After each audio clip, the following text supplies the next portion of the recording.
Hey guys, Assalamualaikum and welcome to Kaif the Tech Explainer. আজকে আমরা একটি 1,42,000 টাকার একটি পিসি বিল্ডের ভিডিও নিয়ে হাজির হয়েছি। So let's get started. So এই পিসি দিয়ে আপনারা কী কী করতে পারবেন এটা আগে জানায় রাখা ভালো।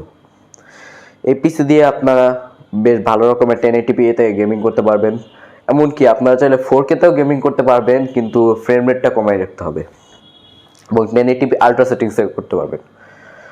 এবং ভিডিও এডিটিং একটি কমন বিষয়। এই ভিডিও এডিটিং আপনারা বেশ ভালো রকমই করতে পারবেন, তবে একটু সময় লাগবে। সো এখন আপনাদের দিকে যাই। প্রথমে আমরা যে প্রসেসরটা চুজ করেছি সেটা হচ্ছে ইন্টেলের তরফ থেকে 12th জেনারেশনের একটি কোর i5 প্রসেসর, যেটার মডেল নাম্বার 12400, অ্যালডালেকের একটি প্রসেসর। এখানে আপনারা পাবেন একটি 6 কোর 12 থ্রেডের একটি প্রসেসর এটি। এবং আপনারা থাম্বনেইলে যা দেখেছেন, এখানে একটি গ্রাফিক্স কার্ড রয়েছে যেটা হচ্ছে RTX 3050। সো RTX 3050 সেটা আমরা ইউজ করেছি জোটাকের তরফ থেকে, জোটাক গেমিং জিফোর্স RTX 3050। এটি টুইন এজ ওসি এডিশনের গ্রাফিক্স কার্ড। সো সিপিইউ হলো, জিপিইউ হলো, মাদারবোর্ড হিসাবে আমরা চুজ করেছি হচ্ছে MSI এর MAG B660 Tomahawk WiFi DDR4 ATX motherboard, বেশ বড় সড়ো নাম। সো এখানে ATX বোর্ড ইউজ করেছি, মাইক্রো ATX ইউজ না করে। ATX বোর্ড ইউজ করার মেইন কারণ হচ্ছে এটি দেখতে খুব সুন্দর দেখা যাবে এবং এতে ফিচার মাইক্রো ATX এর তুলনায় খুব বেশ ভালো রকমের পাওয়া যায়।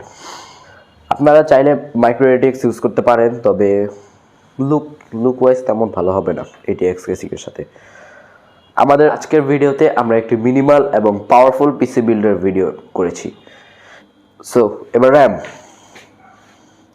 র্যাম হিসাবে আমরা চুজ করেছি হচ্ছে কর্সায়ার ভেঞ্জেন্স RGB Pro RS8, একটি 8GB এর দুটি স্টিক। এখানে ফলে আপনারা ডুয়েল চ্যানেলের সুবিধাটা পেয়ে যাবেন। এবং আমরা বুট ড্রাইভ হিসেবে চুজ করেছি হচ্ছে যেটা প্রাইমারি বুট ড্রাইভ, সেটা হচ্ছে স্যামসাংয়ের 980 Pro PCIe 4.0 একটি NVMe SSD।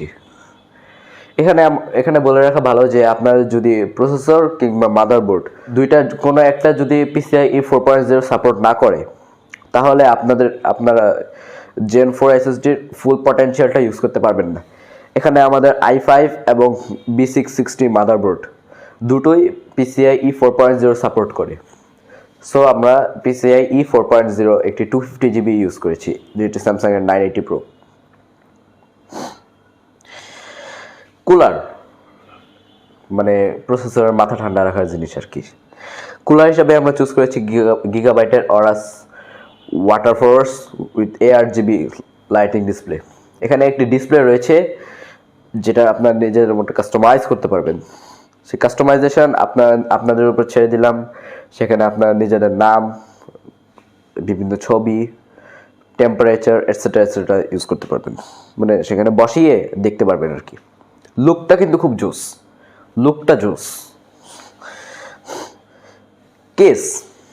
কেস হিসাবে আমরা চুজ করেছি হচ্ছে কোর্সায়ার ক্রিস্টাল IQ 465X, একটি RGB মিড টাওয়ার কেস।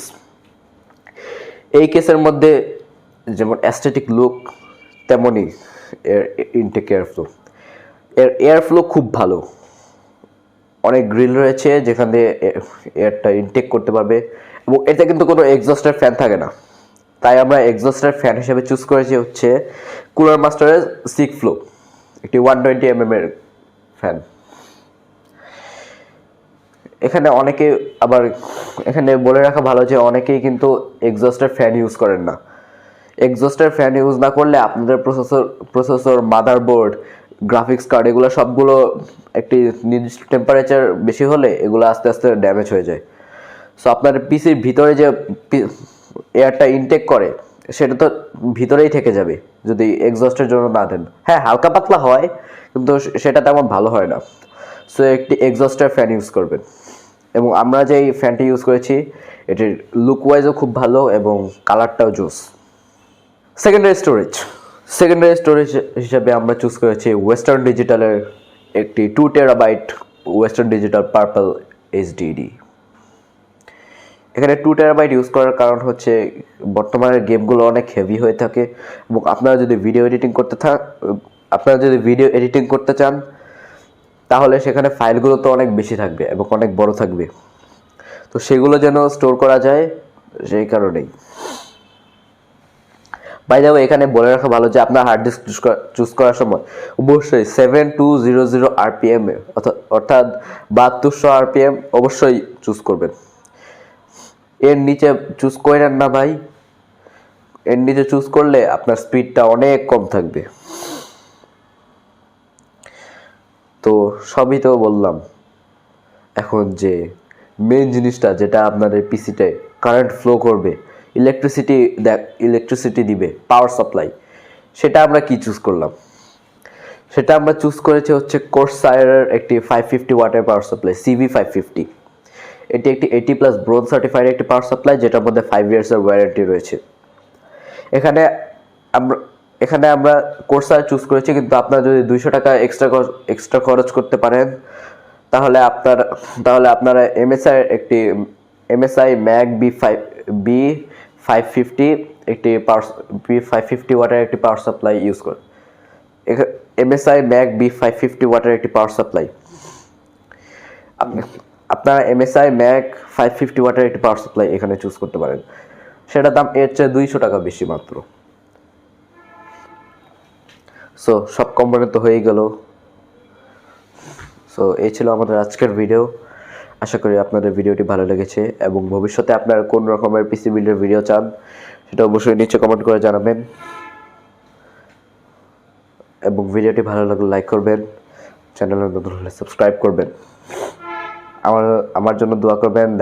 দেখা হবে পরবর্তী ভিডিওতে। Till then take care. আসসালামু আলাইকুম।